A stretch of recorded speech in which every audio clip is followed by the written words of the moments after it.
Hey mates, I'm Alex. And I'm Gazon. Welcome to Power Mates. This is a place to learn and share about Fabric and Power Platform. If this is your first time here, don't forget to subscribe, like, and share this channel with your friends and colleagues.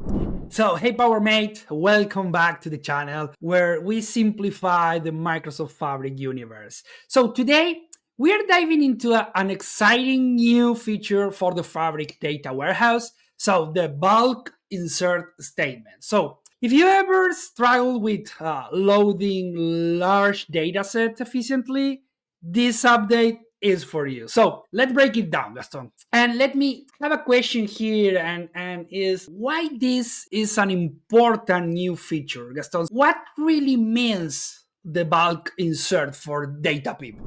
This sounds as a quiz question from your end, Alex. So let me say and just simplify in these terms that the bulk inserting statement, allow you to load large amounts of data into a Fabric data warehouse table. So it's just one SQL command. So before this, you can load data efficiently, require external tools like Azure Data Factory, pipelines. You can leverage copy into statements. So now you have another feature. You have bulk insert to load those kind of massive amounts of data.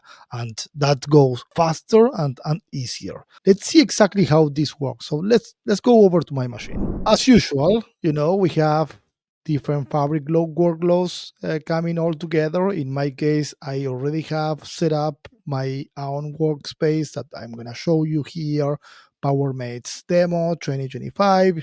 You're going to see everything that lands in here. And of course, bulk insert belongs to the data warehouse world. So I have my PowerMates data warehouse back here. I'm going to open just the data warehouse.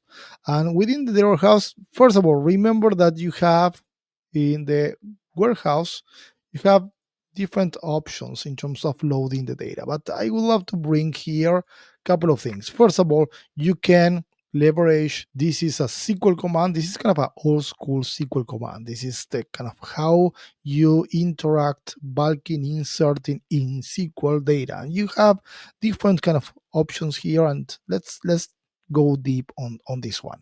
First of all, the bulk insert content, of course, the table. So you need to have the target table. Then you need to define where is your data. And in the from command, you have where is my data, and you need the storage account. In this case, this is just an example. Then you define some of the options in the with statement over here. You define the file type like CSV, the terminator, in this case, a comma, then the first row, and so on. This is how you usually run this command in, let's say, SQL Management Studio. In this case, so in this case, we are going to be trying to cover some of the topics. So until now, what do you think about all of this, Alex? So why should you care? No, I can see here at least three major benefits and correct me if I'm wrong, but since I can be dangerous one with data, but first of all, like performance boost, it's optimized for this is optimized for large data set, reducing the data load time significantly. Second, simplicity, one command, no external tool required, and last but not least, flexibility. Work with multiple file format like CSV or and Parquet. So that's awesome. That's awesome. That really helped. Yeah, so let's go back to my machine again, and I'm gonna explain a little bit the details. First of all, of course, if we don't have the data, it's impossible to run this command. So I'm going to go to my Azure portal back here, and you can check on this one. I already have my storage account. This is my storage account. I am in the storage browser where I have some blob container. I have one container with the name CSVK, and within that container, I have multiple files. In this case, I can navigate and see, hey, I have a folder with a CSV with 10K rows, another folder with CSV around 1 million rows or more than that. I have several files.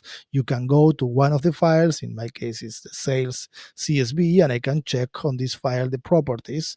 And, I'm checking the properties because it's going to be great for me to have the URL of the file itself, because that is where I'm going to be running the bulk insert command. Remember for this one that you need to allow the container to access, and this is a big note here, that your container should be accessible via Entra ID, because that is the way the bulk insert command allow you to access your data. So then you go back to your data warehouse, and in your data warehouse you can run the command, and let's see all the details on the command.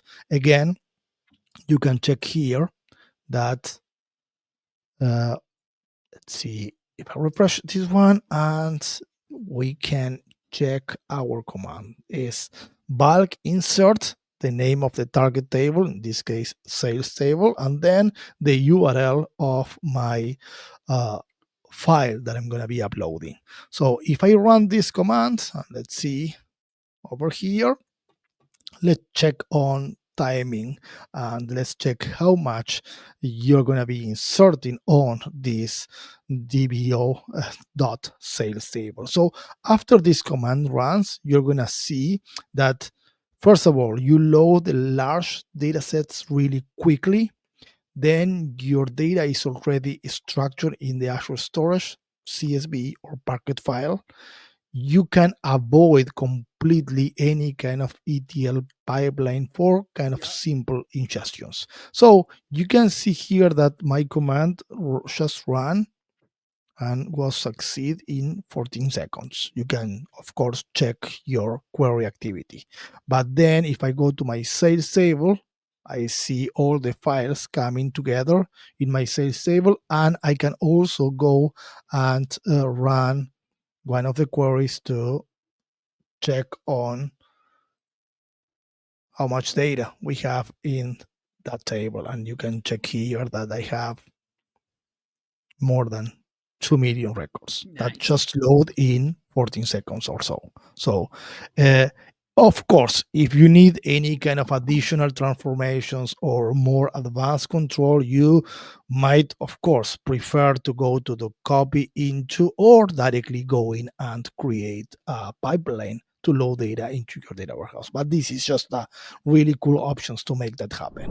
Whoa, yeah, that's impressive. That sounds like something that I can do. That I am pretty limited on data and SQL. So yeah, I'm really impressed. So Gaston, as a summary, and for those pretty much out of the data world, or maybe starting on that world, when we should use bulk insert? Oh, there's a kind of multiple kind of real world scenario. So you can use these to load data sets or large data sets pretty quickly. You can use this when you have structured data and you know that the data is in CSV or Parquet format. You want to simplify the overall process, and you don't think that there's going to be always a complex ingestion and transformation. You just kind of simplify the whole ingestion, and you don't expect any kind of additional transformation. That is kind of the main cases around this topic. That's awesome. That's awesome. And thank you. And so, all right, Power Mates, that's wraps on bulk insert for Fabric data warehouses. We hope this helped you to optimize your data loading workflows. Let us know in the comment. Will you be using the bulk insert in your project on some of the cases that you found? And also, don't forget, like and subscribe to our channel and hit that notification bell so you never miss another Fabric update. Of course, see you soon, Power Mates, and as usual, together, let's unlock the full potential of Power Platform and Microsoft Fabric. Yeah.